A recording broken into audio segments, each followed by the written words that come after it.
الأبيض.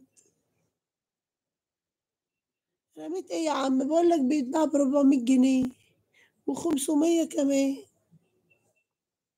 آه يا أم سحلول والله كانت أحلى أيام.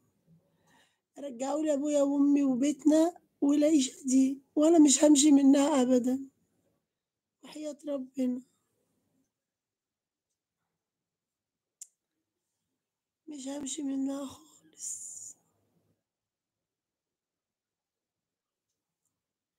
أهي دي أكبر مشكلة، إن جو أسرتك ما يشبعش رغبتك أو ما ينسيكش الماضي أو أسرتك التانية اللي هي الأب والأم والإخوات. أيوه عشان الجاز. صح أنا عارفة، عارفة والله يا أيمن، بيسد الفونيا فعلًا. عارفين يعني إيه لمّا يبقى الأسرة نفسها، يعني أنا أهو أسرة، معايا أسرة، الأسرة دي مش مخلّياني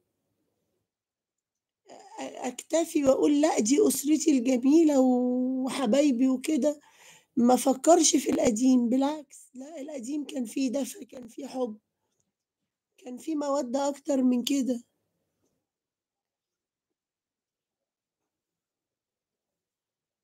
يعني إحنا 2 إخوات، أنا نِفْسي أختي تيجي ونقعد ونعيش حياة القديم، لإن بابا وماما اتوفوا، ونعيش حياتنا القديمة مع بعض إحنا الاتنين.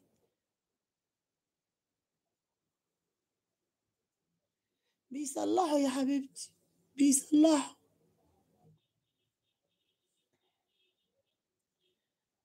عارفين يقولوا مثلًا ما تعمليش كحك وبسكوت. لأ، بيرجّعني برضه للأيام. والله عندي شوية نوى وحياة ربنا مكسورين يا أيمن، وحاولت أعملها وحاولت أطلّعها زي اللي كانت ماما بتعملها ما عرفتش. ماشي يا حبيبتي، ما عرفتش أطلّعها زي اللي كانت ماما بتعملها، بنوى المشمش.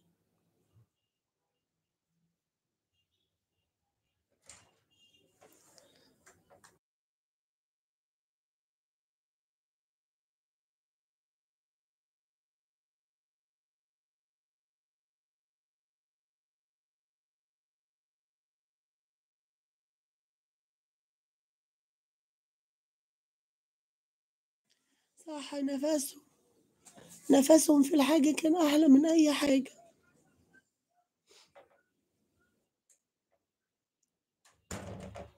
في حاجات كتير باعملها باحاول أعملها زي ماما كده الله يرحمها، ما باحسّش بيها زيّها. وفي أكلات أعملها أحس إن لأ ده أكل ماما وأنا باكله.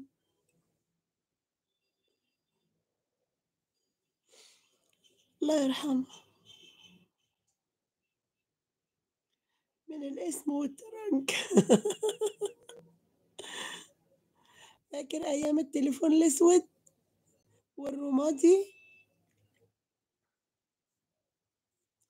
التليفون البيج بتاع القصور ده كان عندنا منّه، اللي هو أبو رقبة عالية ده، كان عندنا منّه واحد أنتيكة.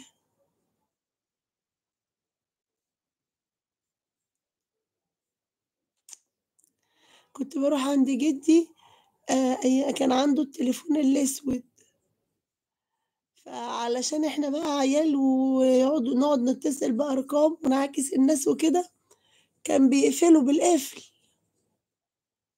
يا إمّا أفتح القفل بالبنسة، يا إمّا أقعد أتكتك بالزرار اللي بيقفل ده، وأضرب الأرقام برضه.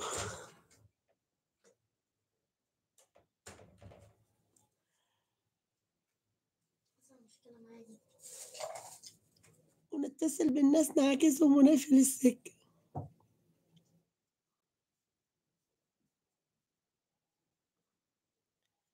عندي ريحة أمي وأبويا مش باحط منهم، بس أشمهم أحس براحة، آه والله.